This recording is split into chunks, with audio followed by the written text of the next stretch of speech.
فانوس بن کر جس کی حفاظت ہوا کرے وہ شمع کیا بجھے جسے روشن خدا کرے۔ عمر فاروق رضی اللہ تعالیٰ عنہ جب تشریف لائے تو جانتے ہیں کس شان سے آئے تھے سیدنا عمر فاروق۔ مدینہ طیبہ سے نکل کر کے اپنے ایک تنہا غلام کے ساتھ بیت المقدس گئے، کوئی فوج لے کر نہیں گئے، اور وہ بھی ایسے کہ غلام کے ساتھ باری لگا لیا ہے، 1 میل میں گھوڑے پر بیٹھوں گا، 1 میل تو گھوڑے پہ بیٹھے گا۔ سفر میں 1 میل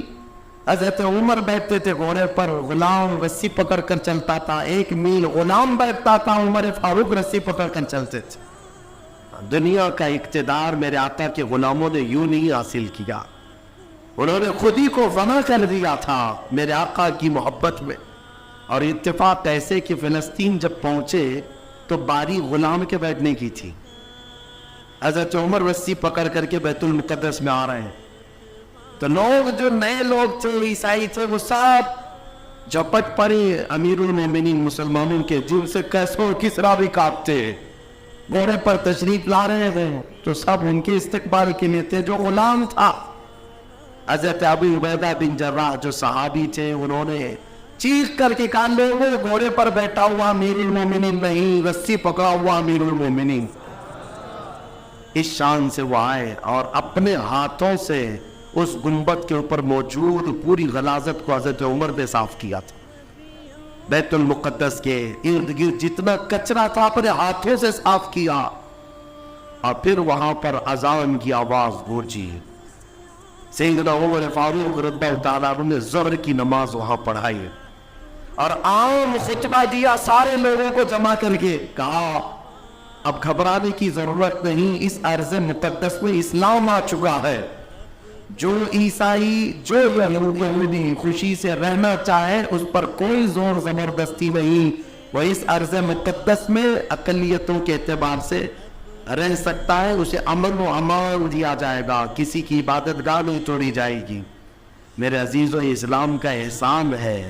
آج بھی جا کر کے دیکھیں فلسطین میں حضرت عمر کی سلطنت یعنی خلافت آنے کے باوجود بھی سب سے پرانا جو چرچ ہے عیسائیوں کا وہ آج بھی فلسطین میں باقی، بیت المقدس کے قریب۔ حضرت عمر نے منع کیا کہ ان کی عبادت گاہ کو ہاتھ نہیں لگایا جائے گا، توڑا نہیں جائے گا، سب کو امان دیا گیا ہے،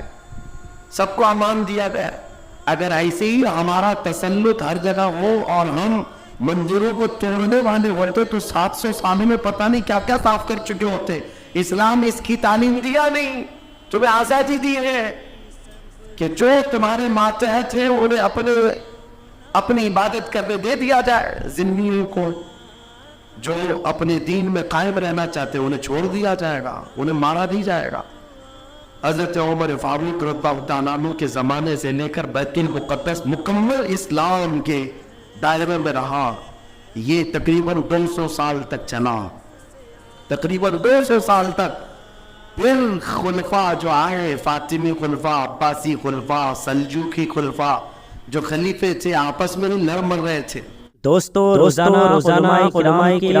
بیانات کو سننے کے لیے، نعت مصطفیٰ صلی اللہ علیہ وسلم سننے کے لیے، دینی مسائل کو جاننے کے لیے دوستو آپ ہمارے یوٹیوب چینل احمدی آفیشل کو لازمی سبسکرائب۔ دولت کے لیے، پیسے کے لیے، علاقے کے لیے ان کی آپسی لڑائیوں کی وجہ سے دوبارہ کمزوری آئی مسلمانوں کے درمیان، اور پھر سے صلیبی طاقت عیسائیوں کا پھر سے غلبہ ہو گیا، پھر سے بیت المقدس کو انہوں نے ہڑپ لیا۔ پھر 100 سال تک بیت المقدس پر ان کا راج چلتا رہا، 100 سال تک۔ پھر انہوں نے یہودیوں کو مارا، اور بیت المقدس میں جتنے مسلمان تھے سب کو عیسائیوں نے قتل کیا تھا۔ مسلمانوں کے خون کو فلسطین میں ایسا بہایا گیا تھا کہ لوگ چلتے تھے تو ہر ایک کا پیر خون سے بھیگ جاتا تھا، سڑکوں پر خون بہتا تھا انسانوں کا۔ عیسائیوں نے یہ قتل عام کیا تھا۔ 200 سال حضرت عمر فاروق رضی اللہ تعالیٰ عنہ کی فتح کے بعد، پھر 100 سال ظلم جبر استبداد کے بعد، پھر وہ وقت آیا کہ دن مولا تعالیٰ نے صلاح الدین ایوبی کو پیدا فرمایا، اور صلاح الدین جیسا جرنیل